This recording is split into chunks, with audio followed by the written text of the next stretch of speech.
The sky over Berlin on the morning of March 6, 1944, was clear and cold. Oberleutnant Heinz Nock climbed into the cockpit of his Messerschmitt Bf 109, running through his pre-flight checks with the mechanical precision of a man who had done this 300 times before. He was a skilled fighter pilot, a veteran of the Eastern Front and the defense of the Reich, and he knew what to expect from the Americans when they came. The heavy bombers, the flying fortresses and Liberators would appear first, their formations tight and defensive, bristling with 50 caliber machine guns. Then would come the escorts, the thunderbolts and lightnings, fighters with enough range to shepherd the bombers partway into Germany before their fuel forced them to turn back. It was a predictable pattern, a tactical dance the Luftwaffe had learned to anticipate. The German fighters would wait, circling at altitude, letting the short-range American escorts reach their limit and peel away. Then the slaughter would begin. But today, something was different. As Nock's squadron climbed to intercept the incoming bomber stream, he noticed the fighter escorts were still there.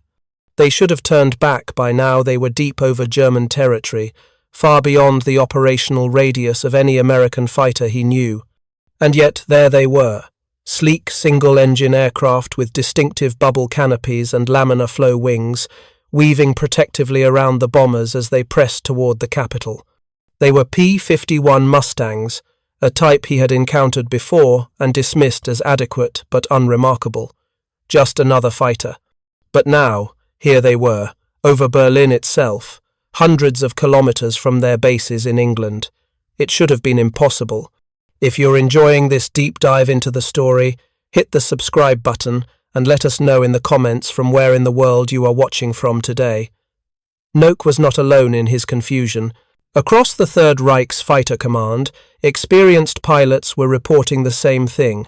American escorts appearing where no escorts should be, staying with the bombers all the way to the target and back again. The strategic calculus that had governed the air war over Europe for 2 years was suddenly, catastrophically wrong. For the Germans, the P-51 Mustang represented more than just another aircraft. It represented the collapse of their entire defensive strategy, the end of any hope that the Reich could survive the relentless tide of American industrial power. This is the story of how a fighter plane that German pilots initially regarded as unremarkable became the weapon that broke the back of the Luftwaffe, not through superior performance in dogfights, but through the simple, devastating reality of range. To understand the shock of that March morning, you must first understand what German fighter pilots believed about the nature of air warfare in 1943 and early 1944. The Luftwaffe's defensive doctrine rested on a fundamental assumption that Allied fighters lacked the range to escort their bombers deep into German territory. This was not mere propaganda or wishful thinking. It was a conclusion supported by 2 years of operational experience and the known limitations of fighter aircraft design. Every fighter the Allies had deployed thus far, the Spitfire, the Thunderbolt, the Lightning, was constrained by fuel capacity. They could escort bombers to the German border, perhaps a bit beyond, but then physics intervened. Fuel ran low, and the escorts had to turn back or risk running dry over enemy territory and being captured or killed. This limitation was not an engineering oversight but a consequence of fundamental design trade-offs. A fighter aircraft, by definition, needed to be fast and maneuverable. That meant minimizing weight and drag. Internal fuel tanks could only be so large before they compromised the aircraft's performance and center of gravity. External drop tanks helped, but even with them, existing Allied fighters had an effective combat radius of perhaps 400 to 500 kilometers. Berlin lay more than 900 kilometers from the bomber bases in England. The math was simple and unforgiving. No Allied fighter could escort bombers all the way to Berlin and still have enough fuel to fight on the way home. For the Luftwaffe, this gap in escort coverage was the one tactical advantage they retained as the war turned against them. By late 1943, the German war machine was stretched to its limits. The Eastern Front consumed men and materiel at a staggering rate. Allied bombing was beginning to disrupt production. Fuel was increasingly scarce. The Luftwaffe could no longer afford to contest every Allied raid. They had to pick their battles carefully, husbanding their dwindling resources. The strategy was to avoid the well-defended early portions of the bomber raids and instead mass their fighters in the unescorted zones deep inside Germany. There, beyond the range of the Allied escorts, German fighters could attack the bomber formations with relative impunity, exploiting the brief window when the bombers were vulnerable. This was not a strategy of victory by late 1943. No one in a position of authority in Germany truly believed the Reich could win the war. But it was a strategy of survival, a way to make the Allied bombing campaign so costly that perhaps, somehow, the Allies would agree to a negotiated peace. Every bomber shot down represented not just a tactical victory but a small contribution to that larger, desperate hope.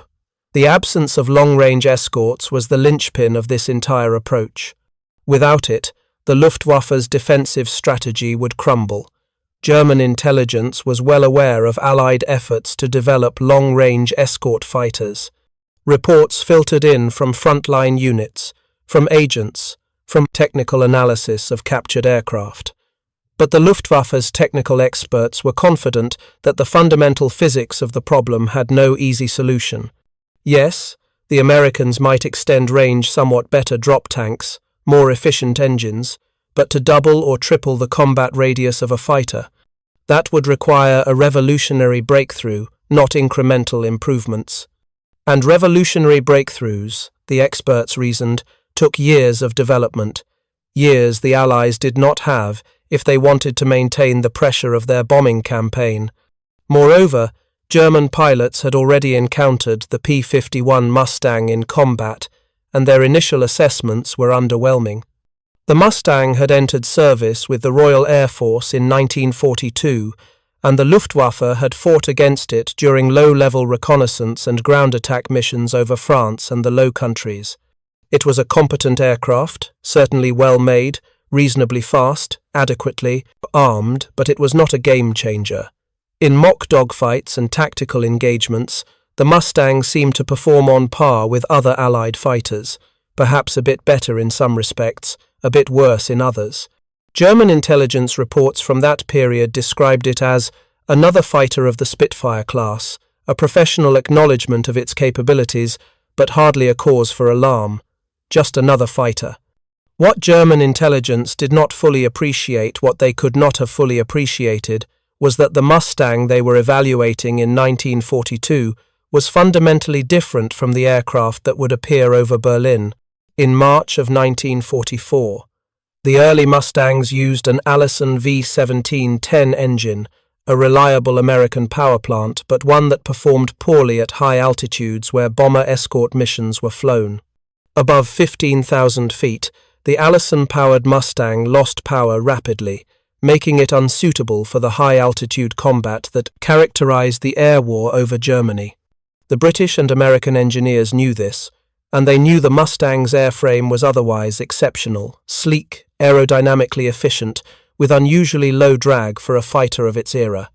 The problem was not the airframe, it was the engine.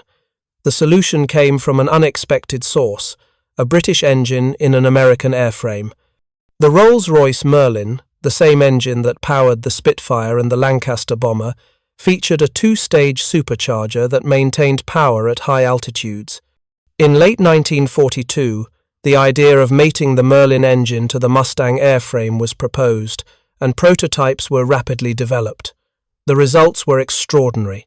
The Merlin-powered Mustang, designated the P-51B, and subsequent variants, was not just an improvement on the original design, it was a transformation.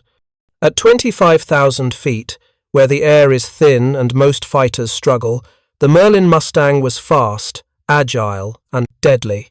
It could outperform the Messerschmitt Bf 109 and match the Focke-Wulf Fall 190 in most flight regimes, all while carrying enough fuel to fly escort missions of unprecedented range. The Americans embraced the Merlin Mustang with the urgency of a nation that understood the stakes. By early 1944, production was ramping up rapidly. North American Aviation's factories in California were producing Mustangs at a pace that would have seemed impossible just 2 years earlier, hundreds per month, then thousands. The aircraft rolled off the assembly lines, were ferried across the Atlantic, and began equipping the fighter groups of the 8th Air Force in England. Each squadron that transitioned to the Mustang represented a quantum leap in the Allies' ability to strike deep into German territory. But range was not just about the engine, it was also about fuel capacity and how that fuel was managed. The Merlin Mustang's internal fuel tanks held more than the early models, but the real breakthrough came from external drop tanks. These disposable auxiliary fuel tanks, slung under the wings or fuselage, could carry an additional 75 to 110 gallons of fuel. The pilot would use the drop tank fuel first, extending the fighter's range as far as possible. When the tanks were empty or when combat was imminent and the tanks became a liability, the pilot would jettison them, reducing drag and restoring the aircraft's full maneuverability. It was an elegant solution to a previously intractable problem, and it extended the Mustang's effective combat radius to over 1,000 kilometers. Berlin, once safely beyond the reach of Allied fighters, was now within range. The German High Command was slow to grasp the implications. Intelligence reports from early 1944 mentioned the increasing presence of Mustangs among the American escort fighters, but these reports were fragmented and often contradictory. Some Luftwaffe pilots reported that the Mustangs turned back at the usual points, while others claimed they had seen them farther into Germany than should have been possible. The confusion was compounded by the fact that not all Mustang units were immediately equipped with the long-range drop tanks, and operational procedures were still being refined. To the German analysts trying to piece together a coherent picture from scattered combat reports, the Mustang seemed like an incremental improvement, not a revolutionary threat. Reichsmarschall Hermann Göring, the commander of the Luftwaffe, was particularly dismissive of the reports. Göring had grown increasingly detached from operational realities by 1944, more concerned with his personal art collection and political maneuvering than with the grim arithmetic of air combat. When subordinates raised concerns about the Mustang's range, Göring reportedly waved them off. The laws of aerodynamics, he insisted, were the same for everyone. If the Allies had truly developed a long-range escort fighter, the Luftwaffe's intelligence network would have detected it much earlier. The reports, he suggested, were exaggerations born of the strain of prolonged combat, the psychological tendency of pilots under stress to overestimate the capabilities of their opponents. But the pilots in the cockpits knew something was changing. By February of 1944, combat reports began to converge on a troubling pattern. The Mustangs were not just appearing deeper into Germany, they were staying longer, engaging more aggressively, and showing up in greater numbers. Luftwaffe units that had once relied on the sanctuary of the unescorted zone found themselves under attack by American fighters hundreds of kilometers inside the Reich. The tactical calculations that had governed their operations for 2 years were breaking down. Something fundamental had shifted, but the full scope of that shift would not become clear until the first week of March. The American 8th Air Force, headquartered in England, was acutely aware of what was at stake. The strategic bombing campaign against Germany had been costly, far more costly than pre-war planners had anticipated. The theory had been that heavily armed bomber formations, flying in tight defensive boxes, could protect themselves through sheer firepower. The reality was that even the most heavily armed bomber was vulnerable to determined fighter attack, especially when unescorted. By the end of 1943, losses were approaching unsustainable levels. Some raids suffered casualty rates exceeding 10%, and the psychological toll on the bomber crews was immense. Men flew their required 25 missions, knowing that statistically they were unlikely to survive. The introduction of the long-range Mustang was not just a tactical improvement, it was the key to making the entire strategic bombing campaign viable.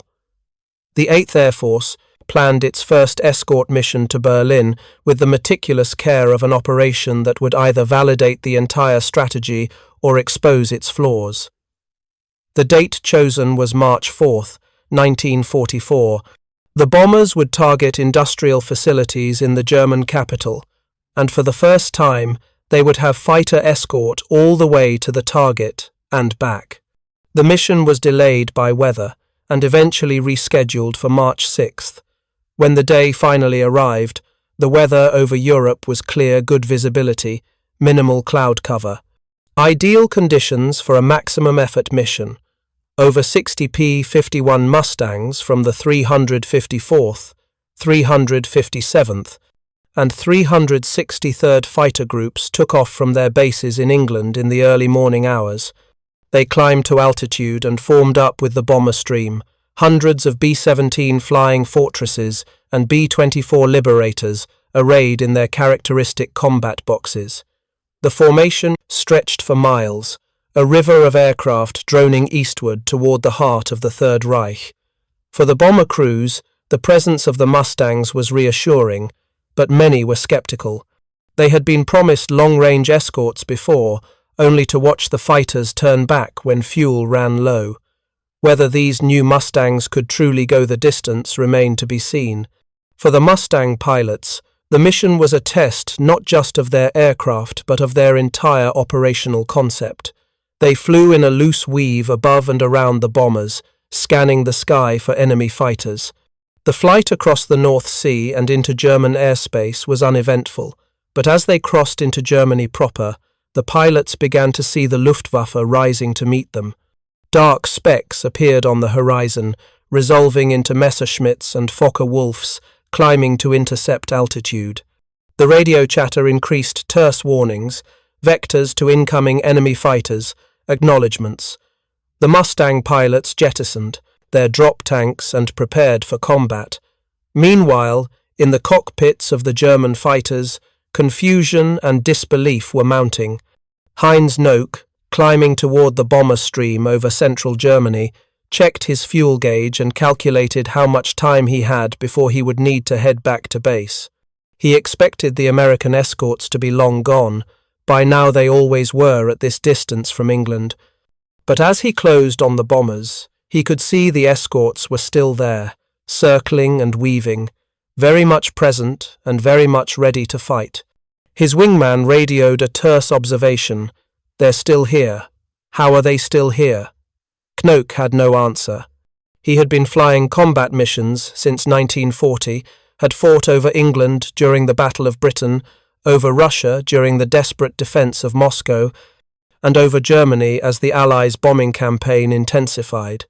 He prided himself on his tactical judgment, his ability to read a developing combat situation and exploit enemy weaknesses. But this made no sense. The Americans were nearly at Berlin, and their escorts were still with them. Either the intelligence reports were catastrophically wrong, or something had fundamentally changed. He committed to the attack anyway. Orders were orders, and the bombers had to be stopped. The Messerschmitts dove toward the bomber formation, picking up speed, lining up their gun sights on the lead elements.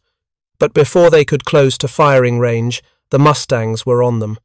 They came slashing down from above, their long noses spitting .50 caliber tracers.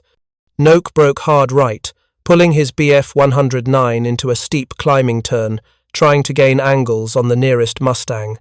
The American pilot anticipated the move and rolled inverted, pulling through into a diving attack that forced Nock into a defensive spiral.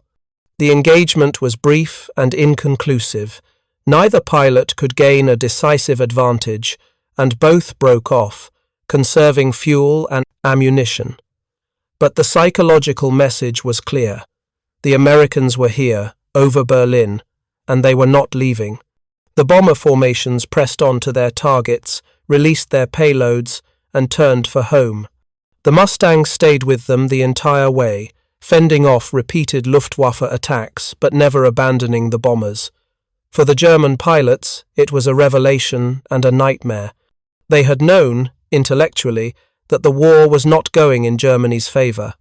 They had seen the industrial disparity, the endless waves of new Allied aircraft replacing those shot down, the way the Luftwaffe's own losses could not be made good. But knowing and experiencing are different things. Watching the Mustangs escort the bombers to Berlin and back again was experiencing the end of any hope that Germany could defend its airspace. If the Allies could strike Berlin with impunity, they could strike anywhere. There was nowhere left to hide. When Heinz Noak landed back at his base that evening, he sat in the cockpit for a long moment, staring at the instrument panel. He was alive, which was more than could be said for some of his squadron mates. But the survival felt hollow. He knew, with the certainty of a man who had spent 4 years learning the hard lessons of war, that what he had witnessed that day was not an anomaly or a lucky break for the Americans. It was the new reality. The Mustangs would be back, and there was nothing the Luftwaffe could do to stop them. The news of the March 6th mission spread quickly through the Luftwaffe's fighter units. Pilots who had not flown that day heard the reports from those who had and struggled to make sense of them. Some refused to believe it. Surely the intelligence officers had made a mistake. Surely the reported sightings of Mustangs over Berlin were misidentifications or exaggerations. But when the missions continued, day after day, with Mustangs appearing consistently over targets deep inside Germany, the denials gave way to grim acceptance. The Americans had done the impossible. They had built a fighter with the range to go anywhere, and they had built it in numbers that made resistance futile. If you find this story engaging, please take a moment to subscribe and enable notifications. It helps us continue producing in-depth content like this. The P-51 Mustang was not the first long-range fighter, nor was it even the first Allied fighter to be equipped with drop tanks and used for extended escort missions. But it was the first to combine sufficient range with performance that could match or exceed the best German fighters at combat altitude. This combination range and capability was what made it a war-winning weapon. A fighter that could reach Berlin but couldn't defend itself, or the bombers it escorted, would have been useless. Conversely, a highly capable fighter that couldn't reach the target was equally irrelevant. The Mustang achieved both, and in doing so, it changed the strategic balance of the air war in a way that no single aircraft had before or has since. The technical details of why the Mustang worked so well reveal a deeper story about engineering, industrial capacity, and the nature of innovation in wartime. The airframe, designed by North American Aviation's team led by Chief Engineer Edgar Schmude, was a masterpiece of aerodynamic efficiency. Schmude, an Austrian-born immigrant who had fled Europe before the war, brought with him an understanding of European aeronautical principles and a willingness to experiment with unconventional solutions. The Mustang's wing design, in particular, featured a laminar flow airfoil, a shape that minimized drag by encouraging smooth airflow over the wing surface. In theory, laminar flow wings had been understood for years. In practice, they were notoriously difficult to manufacture with the precision required to realize their benefits. North American Aviation developed the production techniques to build laminar flow wings at scale, and the result was an aircraft that was measurably faster and more fuel-efficient than its contemporaries. The fuselage was similarly optimized. Unlike many fighters of the era, which featured bulky, angular designs dictated by the need to house large radial engines, the Mustang's inline Merlin engine allowed for a sleek, streamlined nose. The radiator, typically a source of significant drag, was positioned beneath the fuselage in a carefully designed scoop that not only cooled the engine, but actually generated a small amount of forward thrust through a principle known as the Meredith effect. Every detail, from the flush riveted skin to the retractable tail wheel, was oriented toward reducing drag and maximizing efficiency. The result was an aircraft that could fly farther on a gallon of fuel than any comparable fighter in service. But the Mustang's technical excellence would have been meaningless without the industrial capacity to produce it in the numbers needed. By 1944, the United States was operating at a level of industrial mobilization unprecedented in human history. North American Aviation's plant in Inglewood, California, employed over 40,000 workers and operated around the clock. The assembly lines were marvels of efficiency, with sub-assemblies feeding into the main production line in a carefully choreographed sequence. A Mustang that had been nothing but raw aluminum and steel in the morning could be a complete, ready-to-fly aircraft by the end of the week. By the spring of 1944, North American was producing more than 500 Mustangs per month, and that number would climb even higher as the year progressed. For the Germans, the sheer scale of American production was as demoralizing as the Mustang's technical capabilities. The Luftwaffe shot down Mustangs, many of them in fact. German pilots were skilled and experienced, and in a one-on-one dogfight, a good German pilot in a Bas, late model Bf 109 or FW 190, could often hold his own against a Mustang. But killing Mustangs did not matter when 5 new Mustangs arrived for every one destroyed. The arithmetic of attrition, which had always been unfavorable for Germany, became completely untenable. Every German pilot lost represented years of training and experience that could not be easily replaced. Every American pilot lost was replaced, often within weeks, by a fresh graduate from the massive training pipeline the United States had built. The same was true for aircraft.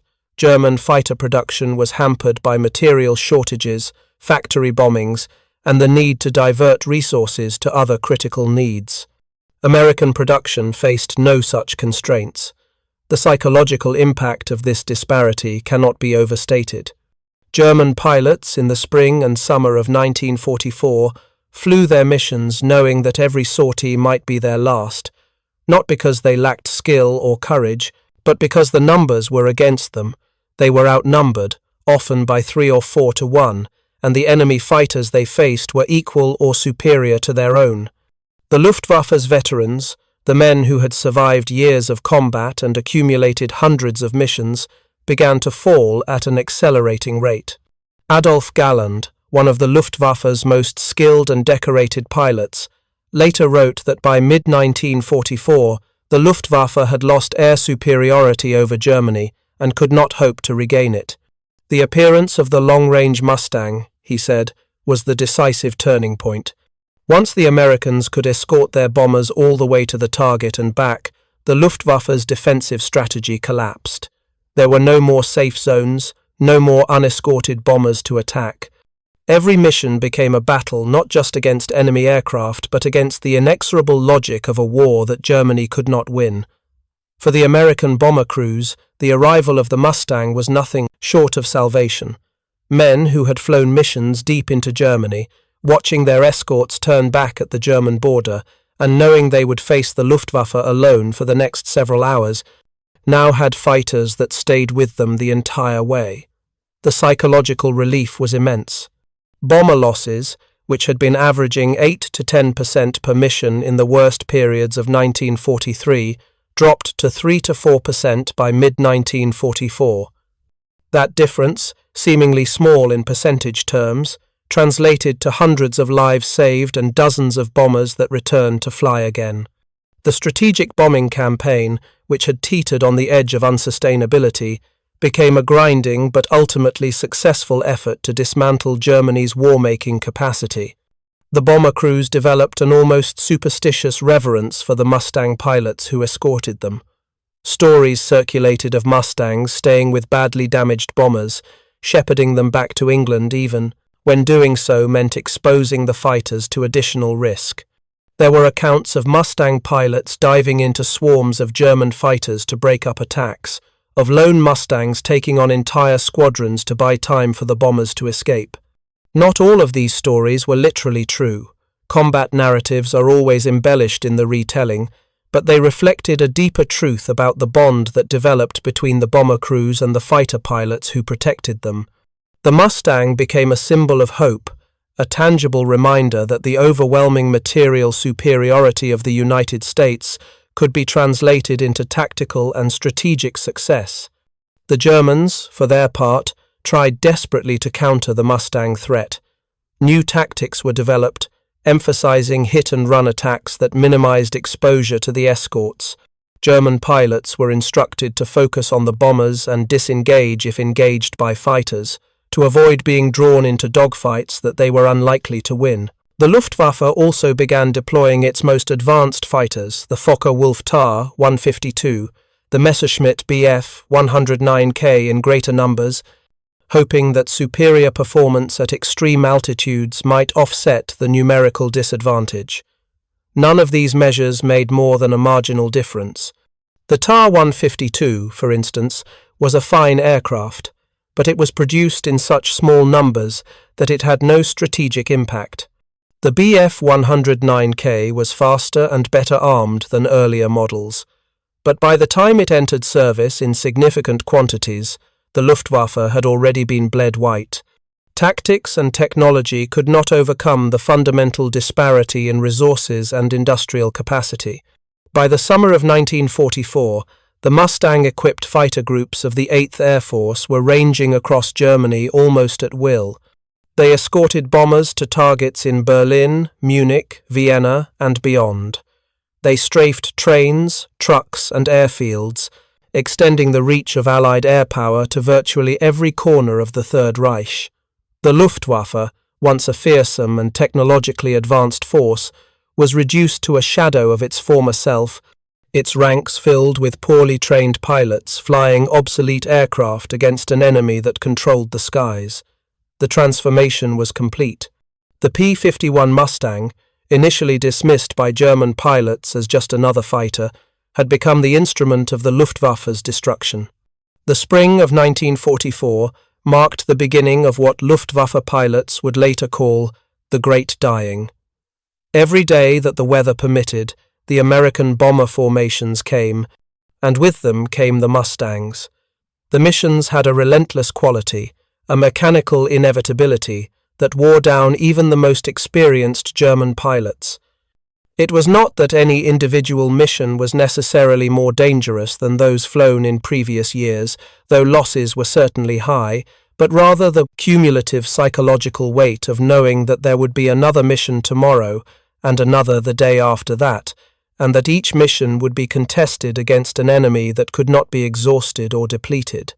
Oberleutnant Heinz Noack, whose encounter with the Mustangs over Berlin had shaken his confidence in the Luftwaffe's defensive strategy, continued to fly missions through the spring and early summer. His diary entries from this period reflect a growing sense of fatalism. On March 23rd, he wrote of engaging American fighters, almost certainly Mustangs near Hanover, and being forced to break off the attack when his fuel ran dangerously low.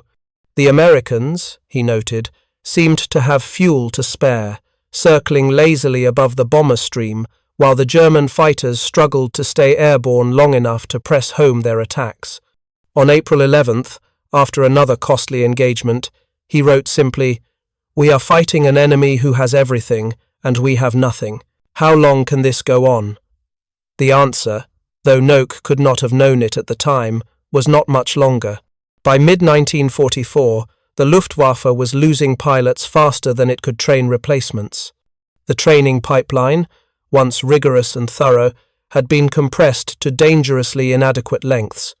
New pilots arrived at frontline squadrons with as few as 30 hours of flight time in type, barely enough to master basic handling, let alone combat tactics. These young men, many of them teenagers, were thrown into combat against veteran American pilots flying superior aircraft. The results were predictable and tragic. Survival times for new Luftwaffe pilots in the summer of 1944 averaged less than 10 missions. Some died on their first sortie, shot down by Mustang pilots who had scores of missions and dozens of kills to their credit. The disparity in experience was itself a product of the Mustang's impact. In the early years of the war, the Luftwaffe had built up a cadre of exceptionally skilled pilots through combat in Spain, Poland, France, and the Battle of Britain. These men had accumulated hundreds of hours of combat flying time and had developed an intuitive understanding of air combat that could not be taught in any training program. But by 1944, many of these veterans were dead or grounded by injuries. Those who remained were exhausted, flying multiple missions per day against overwhelming odds. The attrition among experienced pilots meant that institutional knowledge was lost. The tactics and techniques that had made the Luftwaffe so effective in the early war years were not passed down because there was no time to pass them down. New pilots learned on the job, and most did not live long enough to become veterans themselves. Major Johannes Steinhoff, a Luftwaffe fighter pilot who would survive the war and later become a senior officer in the post-war German Air Force, described the period from March through August of 1944 as the months when we lost the war in the air. In his post-war memoirs, he recounted missions where his entire squadron would engage a formation of American bombers and escorts, only to be scattered within minutes by aggressive attacks from the Mustang screen. The American pilots, he wrote, flew with a confidence born of numerical superiority and operational security. They knew that if they were shot down over Germany, more Mustangs would arrive tomorrow. The German pilots knew that every loss was irreplaceable.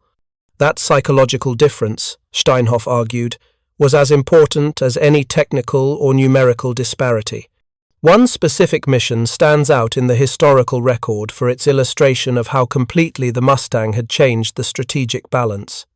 On April 24, 1944, the 8th Air Force launched a maximum-effort raid against targets in southern Germany, including the Messerschmitt production facilities at Augsburg and Regensburg. The mission involved over 700 heavy bombers and was escorted by more than 400 fighters, the majority of them P-51 Mustangs. The Luftwaffe scrambled nearly every available fighter to contest the raid, recognizing that the targets were critical to Germany's ability to continue producing aircraft. The resulting air battle was one of the largest of the war, with over 1,000 aircraft engaged in combat across several hundred kilometers of German airspace. The Luftwaffe threw everything it had at the bombers' single-engine fighters, twin-engine fighters, even a few of the experimental rocket-powered Me-163s, which could climb to altitude with astonishing speed but had only minutes of powered flight before their fuel was exhausted. The Germans scored hits on dozens of bombers, and several went down trailing smoke and flame. But for every bomber lost, the Mustang escorts exacted a terrible price. The American fighter pilots, flying in, coordinated teams, tore into the German formations with devastating effectiveness. Mustangs dove through the German fighter screens, engaging multiple opponents simultaneously, using their superior speed and energy retention to dictate the terms of the engagement. By the end of the day, the Luftwaffe had lost over 80 fighters, nearly a third of the force committed to the battle. American losses, while significant, were manageable: 26 bombers and 11 fighters. The disparity in loss rates told the story of an air force that could no longer defend its own territory against an enemy that controlled the initiative. For the German pilots who survived that mission, the psychological impact was profound. They had done everything right, concentrated their forces, used coordinated attacks, exploited moments when the Mustang screen was temporarily out of position, and yet they had been mauled. The realization settled over the surviving pilots like a shroud. There was nothing they could do, no tactic or strategy, that could overcome the fundamental imbalance of resources. One pilot, whose name does not appear in the historical record but whose account was preserved in post-war interviews, described landing back at his base with his fuel tanks nearly empty, his ammunition expended, and his nerves shattered. He sat in the cockpit, unable to move, until his crew chief climbed up and physically helped him out. "I knew then," he said decades later, "that we had lost. Not the battle, not even the war, those were already decided. We had lost the ability to pretend that we could change the outcome. The Mustang's dominance extended beyond escort missions. As the summer progressed and the Allied invasion of Normandy succeeded in establishing a foothold on the European continent, Mustang squadrons began flying what were called fighter sweeps, offensive missions aimed at destroying the Luftwaffe on the ground and in the air. These missions ranged deep into Germany, strafing airfields, railways, and supply convoys. The Mustang's range, which had initially been developed to escort bombers, now allowed it to carry the war to the enemy's rear areas in a way that no previous Allied fighter could. Luftwaffe pilots found that even when they were not airborne, they were not safe. Mustangs appeared over their bases without warning, catching aircraft on the ground during refueling or rearming. Pilots scrambling to take off were shot down before they could gain altitude. The operational tempo became unsustainable. Adolf Galland, by this time a general and the commander of the Luftwaffe's fighter forces, pleaded with Hermann Göring and the High Command for resources to rebuild the fighter arm. He advocated for a focus on producing and deploying the Messerschmitt Me 262, a jet-powered fighter that was faster than any Allied propeller-driven aircraft and could, in theory, engage bombers and fighters on more favorable terms. But the Me 262 program was beset by delays, resource shortages, and Hitler's insistence that the aircraft be developed as a bomber rather than a fighter. By the time significant numbers of Me 262s entered service in early 1945, it was far too late to affect the outcome of the air war. The Mustang and the industrial power behind it had already won. The strategic consequences of the Mustang's impact rippled far beyond the air war itself. The Allied bombing campaign, now prosecuted with relative impunity thanks to the Mustang's escort capability, systematically destroyed Germany's ability to wage war. Oil refineries, synthetic fuel plants, and transportation networks were targeted with increasing precision and effectiveness. By the autumn of 1944, fuel shortages had become so severe that the Luftwaffe grounded entire fighter wings simply because there was no fuel to fly them. The German war machine, which had relied on mechanized mobility and tactical air support, ground to a halt.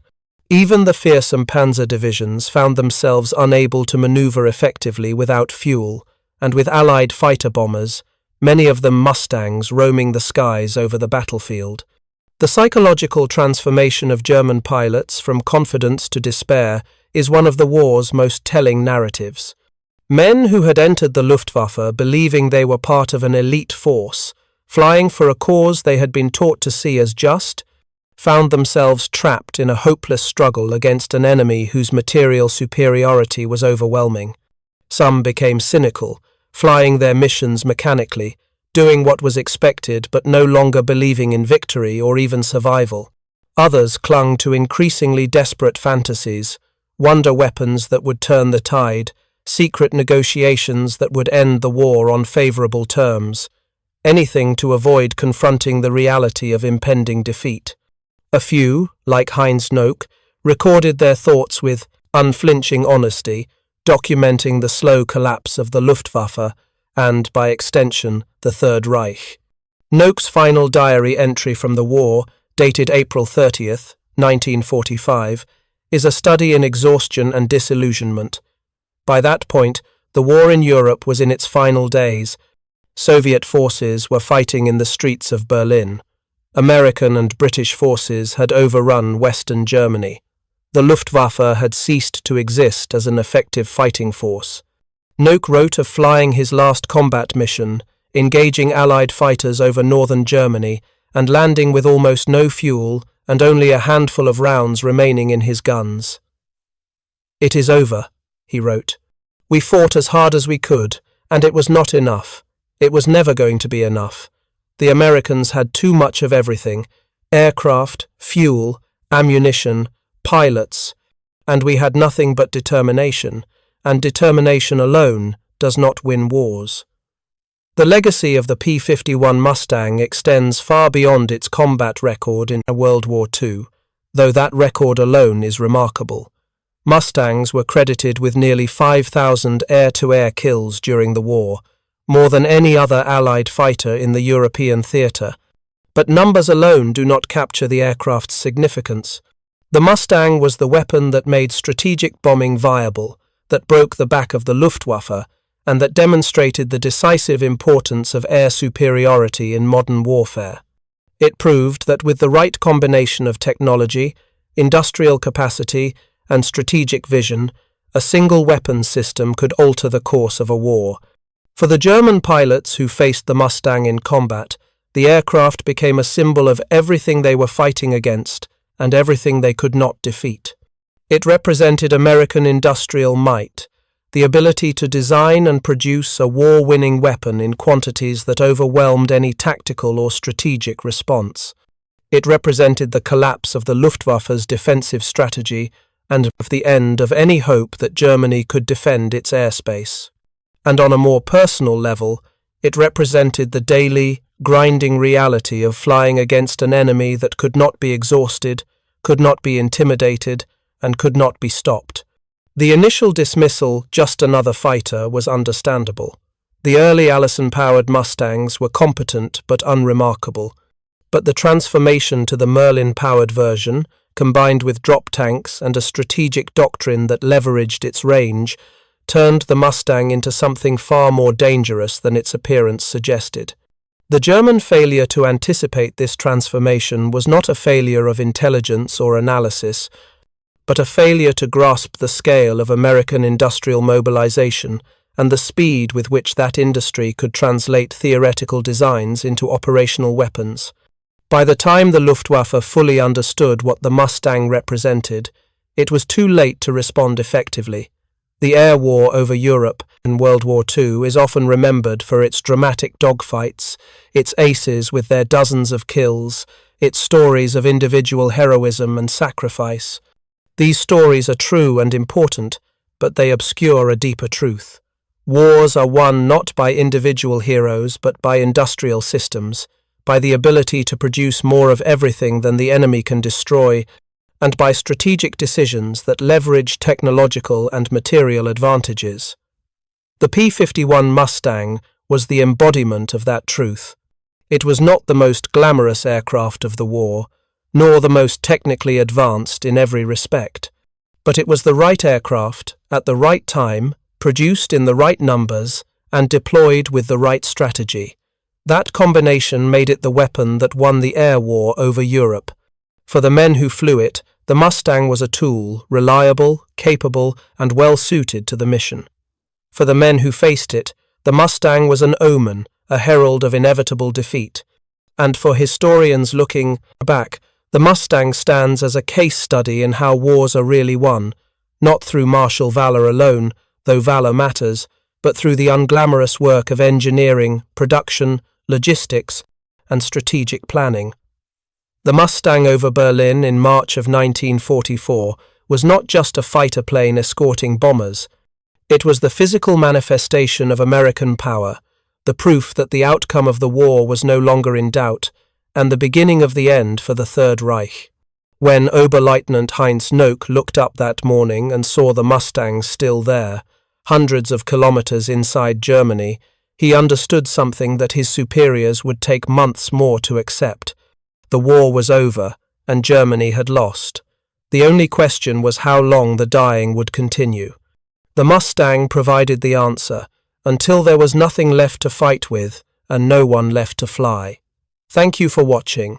For more detailed historical breakdowns, check out the other videos on your screen now, and don't forget to subscribe.